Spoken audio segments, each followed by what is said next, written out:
How's it going, everybody? Evo here for another video. So last week we filmed the 5 things that I love about my 2004 Mercedes E55 AMG. Well, this week we're talking about the 5 things I hate about this car. And quick disclaimer before we start this video, it was really hard for me to make a list. Like, honestly, this is like the most nitpicky list you guys are ever going to see. I mean, the Porsche one was pretty nitpicky. This is like way worse. So just quick disclaimer for you guys. But let's go ahead and get into the video, starting off with number 1. So going ahead and starting with this video, the first thing on our list today is the differences between the E55 Interiors versus the regular W211 Interiors, whether it be an E500, E320, regardless. So let me flip the camera and show you guys exactly what I'm talking about. So this, obviously, as I said, is a 2004 E55 AMG, which is the pre-facelift. They facelifted them in 07. But this is the steering wheel you got for the E55. Yeah, it has, you know, more sporty bolsters and paddle shifters, whether they're just buttons, but yeah, so it is a sportier steering wheel, I guess, you know, for the 10 and 2 positions. It's, you know, but this is the exact same airbag as an E320. And I have seen out there, you know, W211s, E500s, E320s, whatever, that have like leather, like stitching on the airbag cover, and it looks really nice. But apparently that was like an expensive option. But this is an AMG. Why didn't this come standard with the car? Mercedes, what are you guys doing? What this was the most expensive AMG, or the most expensive E-Class you could have bought in 2004. The window sticker for my car retails at $94,000 in 2004. That's give or take for inflation about $130,000 today's money. Like, what?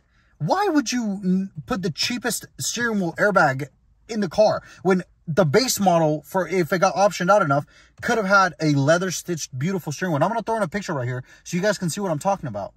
And you guys, you see, I'm being very nitpicky, but that's just, you know, how it is. And sure, here you have this aluminum trim, which it's fake, it's plastic, but we have, you know, the regular E500 has the same thing. Guys, this is an AMG. Why wouldn't you, you know, it's nice to have these, the suspension button that will, you know, stiffen the bags and whatnot. You have the parking, to raise the suspension. But why wouldn't you put like an AMG mode or something? You know, something that kind of makes it feel more special, if that makes any sense. And I know I mentioned in my previous video about how I love that this car is low-key and under the radar. And it is. That's fantastic. But nobody's ever going to see the interior side from you that you're driving it. I mean, you know, if you want to keep it low-key, keep the outside low-key. But, I mean, make the interior feel a little bit more special, Mercedes. I mean, come on. Like, don't get me wrong, guys. I love the interior of these cars. I love the 211 cars in general. I just think that Mercedes really could have made this interior more special. I mean, they could have put like leather stitching on the dashboard. If you guys have ever seen the S65 or the SL65s of like 2005 and 6, the regular S55 has a regular dashboard again. The S65 AMG, the V12 cars, have leather stitch, and it looks beautiful. But why wouldn't you do that in the regular car?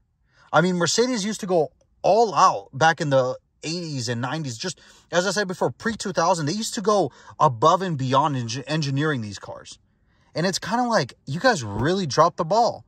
I mean, you know, if you didn't know much better, if it didn't say AMG and V8 compressor, I mean, you could have basically, you know, be fooled to think that this is a regular E-Class. I mean, and I'm not trying to sound like, you know, kind of like a, you know, a douchebag, but I'm just saying that when you buy a car of this caliber, make it feel more special. You know what I mean? You know, because everybody can go and just buy a regular when I'm talking about when these cars were new, you know, walk in the dealership and buy an E320. But it was for the people that really, you know, that wanted the special car. And don't get me wrong, this is a very special car, but Mercedes could have made it more special. But, you know, I love the fact that they made the roof Alcantara, or yeah, the headliner. It looks beautiful, and that's great that they did that. But why couldn't you make it a little bit more, you know, the Alcantara is fantastic, but why would you leave some other aspects of the interior the same? Like, this is just plastic. this right here. And I get that, you know, it's not the most special Mercedes out there. You know, it's just, at the end of the day, it's just the E-Class, not the S-Class. But still, I mean, come on. You know what I mean?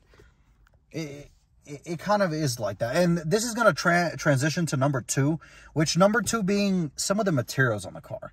I know that in my last video, I trashed the pre-facelift 212 cars because, you know, they have horrible interiors, and they do. But this one is also not the best. I mean, it's miles better than that car, but still you have, I mean, listen to this. Come on, Mercedes.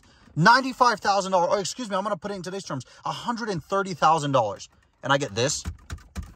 Really? I mean, I guess this is all right, but like, and oh yeah, there's the cup holder's missing, by the way, because the cup holder that used to come with these cars, it always breaks. It would like, it's this really cool like spaceship style thing where it pops out and folds over. It's broken. It's completely missing. I don't even know where it is. It never came with the car because they all break because it was plastic and flimsy. Again, really? I mean, come on.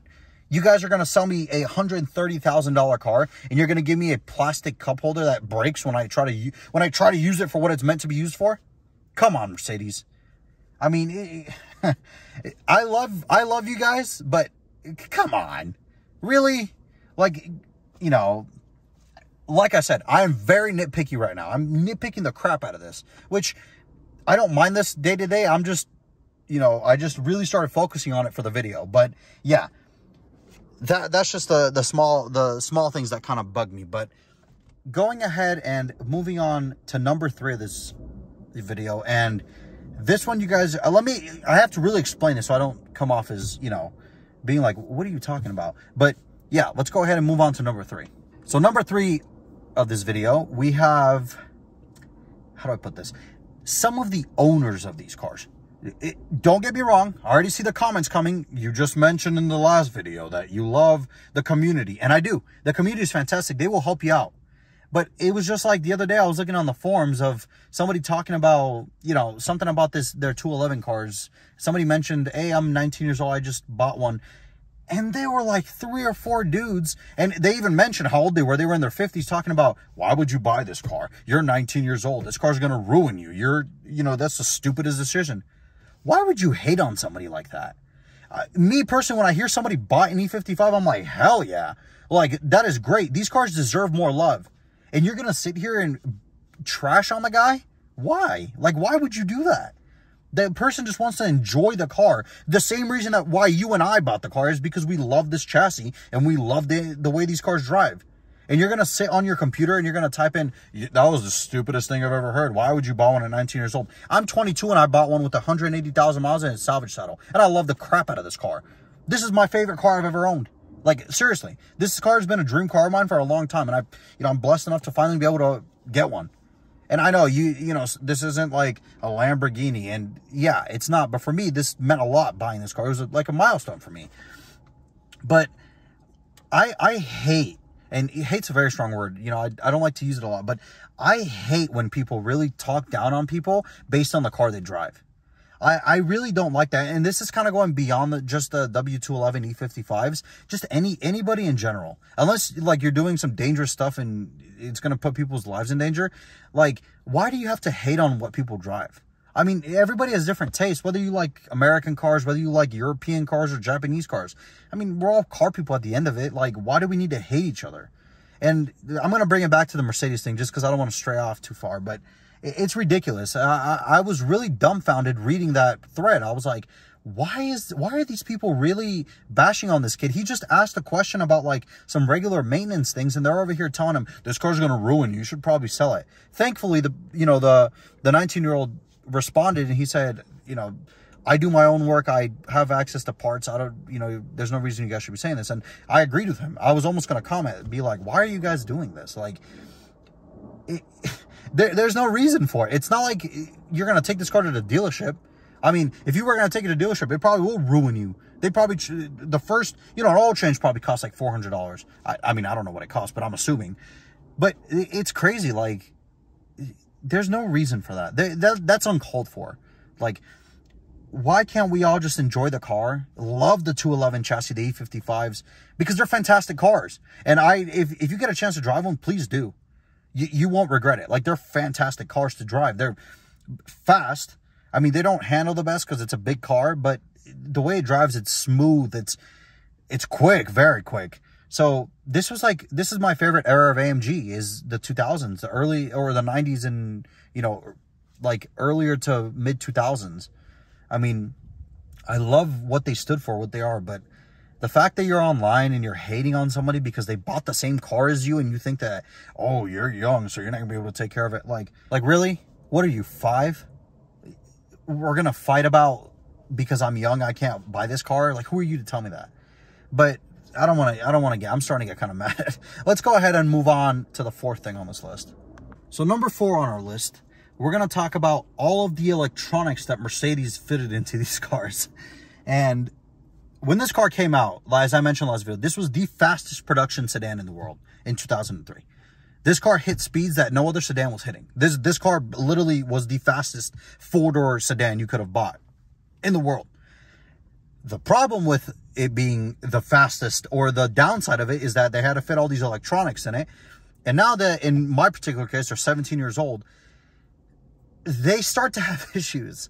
So as I mentioned before, I don't know if I've mentioned, actually, I don't know if I have mentioned this, but I have a drain issue, an electronic drain issue. Like, if I leave the car sitting for more than 3 days, the battery goes dead. And it's a brand new AGM battery. So, you know, it's the seat module, the driver's seat module, or the passenger one. And this is a very common thing online. But this is just the example of what I'm talking about. They go bad because they're old. And, you know, yeah, you guys are going to be like, well, everything goes bad after a while. And that is true. But the amount of computers this car has, one thing goes bad and like 3 other ones start flipping out because they're all communicating with that one module. So because that module is starting to go on the fritz, my heated or cooled seats don't work at all. Sometimes the driver's seat won't go forward or back. You have to like mess with the button to get it to move. And it's not the motor, because it works fine when it does. The rear, the lumbar, the reclining works fantastic, everything. It's the fact that this module is bad. And it gives a, you know, it's throwing out some codes. But the problem is, to get to that module, you have to take the seat out. And you have to pull the carpet, because it's like bolted to basically the floor pan of the car. Which, you know, I guess, I don't understand why they didn't just put it on the bottom of the seat, when you could have just lifted, like moved the seat forward, or, you know, just like lifted it or tilted the seat some way to be able to access it. But whatever. But yeah, that's kind of, you know, and it's this one I'm not too mad about, or like I don't really care. It's just that it's starting to cause problems, and not just me, for people that own these cars. Because at the end of the day, guys, they made these cars from 2003 to 2006. So the youngest one is 15 years old, and that's, you know, still kind of old for a car. Well, honestly, it's depending on how the car's been treated, it really does. I mean, mine's got 108,000 miles, and it's probably not lived the best life it could have. But, hey, what are you going to do, right? So, that's kind of what I want to mention for number 4. Now, moving on to number 5, you guys might actually kind of, I can already see the comments. Well, you bought a used AMG. What did you expect? Yeah. But number 5 is the cost of some of the parts. So if you don't have access to wholesale prices, or like if you're paying for retail, and if you're shopping strictly at the dealer, no, not a weed whacking Honda drove by, whatever. If you're shopping strictly at the dealer, paying retail prices, this car, I promise you, will bankrupt you. If you have bad luck and you get a car that's not being cared for, it will bankrupt you. The O2 sensor, if you pay retail, it's $400. One O2 sensor. I got mine on the fly, and I think on FCPR you can get one for like, it's 150 or... I'm sorry about that. I just, you know, I'm just trying to film a video here, but I guess not. But on FCPR, I believe it's like 120, 130. So there are aftermarket sites that they're pretty good prices. And, you know, FCPR is fantastic when it comes to their lifetime warranty and their original parts. So that's why I'm kind of saying this one is, I don't know if I could really count this within the list, because it's, if you look enough online, you will find deals. But if you don't do research and you go straight to the dealer, you're going to get bankrupted.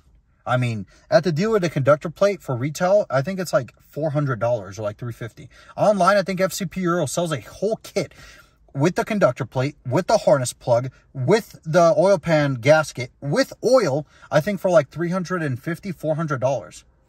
That's fantastic. I mean, and they're OEM parts, so you know you're getting a good deal. My only thing is that for people that don't do research, they go straight to the dealer, get ripped off most of the time, because some dealers actually don't, you know, some dealer prices, if it's crazy enough, they're actually cheaper than aftermarket. Like I know for the front shocks, dealer front shocks are cheaper than the aftermarket solution, which the aftermarket one is are not. And they're fantastic shocks, don't get me wrong. But they're like $300 more expensive than the dealer OEM shocks are. And it's like, why? And whatever. But yeah, I just, it kind of pains me because a lot of people won't do their research and then they'll hate on this car. But it's like, why do you need to hate? I don't understand if this person's doing this on purpose. They saw me filming, or if they're just doing tuning on their car. I don't know. But sorry, disregard that. But yeah, these 5 things that I've mentioned, they're so nitpicky. At the end of the day, I love this car so much. You know, this is one of my favorite cars I've ever owned. It's been a dream car of mine for a long time, and it's kind of hard for me to really hate on it. But I want to thank you guys all so much for watching this video. Next week, we have a very special video coming out. I'm going to be releasing my review of the car, and I cannot wait for that. It's going to be fantastic. You know, I'm going to put a lot of work into it. We're going to have some great shots and everything, but I want to thank you guys all so much for watching.